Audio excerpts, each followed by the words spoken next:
اکثر لوگ یہ سوال کرتے ہیں کہ شوگر کس وقت چیک کرنی چاہیے اور نارمل شوگر کتنی ہونی چاہیے۔ اس ویڈیو میں میں آپ کو شوگر چیک کرنے کے 2 بہترین اوقات اور نارمل شوگر لیولز کے بارے میں بتاؤں گا۔ یاد رکھیں، شوگر عام طور پر 2 اوقات میں چیک کی جاتی ہے۔ نمبر 1، فاسٹنگ، جسے خالی پیٹ یا نہار منہ بھی کہا جاتا ہے۔ فاسٹنگ شوگر سے مراد یہ ہے کہ آپ نے پچھلے 8 گھنٹے کے اندر پانی کے علاوہ کچھ بھی کھایا پیا نہ ہو۔ مثلا اگر آپ نے رات 10 بجے کھانا کھایا اور سو گئے تو صبح 6 بجے یا اس کے بعد جب آپ خالی پیٹ شوگر چیک کریں گے تو اسے فاسٹنگ شوگر کہا جائے گا۔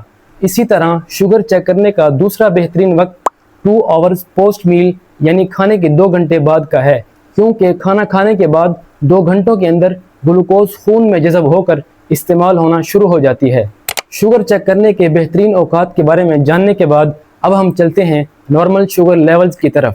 سب سے پہلے ہم فاسٹنگ یعنی خالی پیٹ شوگر کے لیولز کے بارے میں جان لیتے ہیں۔ امریکن ڈائبٹیز ایسوسی ایشن کے مطابق ایک نارمل شخص کی فاسٹنگ شوگر 100 ملی گرام پر ڈیسی لیٹر سے کم ہونی چاہیے، اور اگر کسی مریض کی فاسٹنگ شوگر 100 سے 125 کے درمیان آئے تو اسے پری ڈائبیٹک کہا جاتا ہے۔ اسی طرح اگر فاسٹنگ شوگر 126 یا اس سے زیادہ آ جائے تو اسے ڈائبیٹک یا شوگر کا مریض کہا جائے گا۔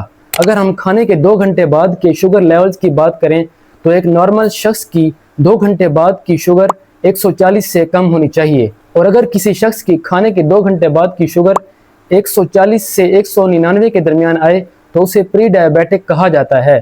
اسی طرح اگر کھانے کے 2 گھنٹے بعد شوگر 200 ملی گرام پر ڈیسی لیٹر سے زیادہ آ جائے تو اسے ڈائبیٹک یا شوگر کا مریض کہا جائے گا۔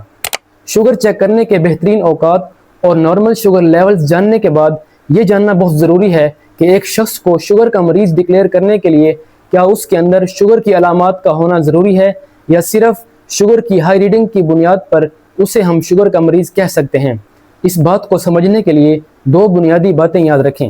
نمبر 1، اگر کسی شخص کے اندر شوگر ہائی ہونے کی علامات پائی جائیں اور اس کی فاسٹنگ یا کھانے کے 2 گھنٹے بعد کی شوگر کی ایک بھی ریڈنگ ہائی آ جائے تو اسے شوگر کا مریض کہا جائے گا۔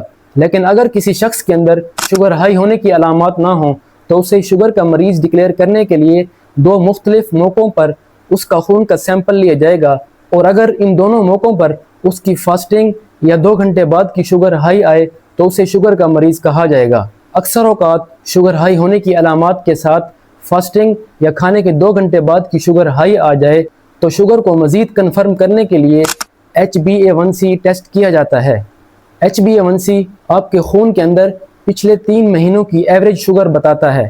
یاد رکھیں کہ اگر کسی شخص کو پہلے سے شوگر ہو اور آپ یہ جاننا چاہتے ہوں کہ اس کی شوگر کنٹرول ہے یا نہیں تو آپ اس کی فاسٹنگ اور کھانے کے 2 گھنٹے بعد کی شوگر چیک کریں۔ اگر اس مریض کی فاسٹنگ شوگر 130 سے کم آئے اور کھانے کے 2 گھنٹے بعد کی شوگر 180 سے کم آئے تو اس کی شوگر کو کنٹرول میں مانا جائے گا۔ امید ہے آپ کو یہ ویڈیو پسند آئی ہوگی۔ ویڈیو کو لائک کریں اور ہیلتھ سے متعلق مزید ویڈیوز دیکھنے کے لیے ہمارے چینل کو سبسکرائب کریں۔ اپنا اور اپنے پیاروں کا خیال رکھیں۔ ملتے ہیں نیکسٹ ویڈیو میں۔ اللہ حافظ۔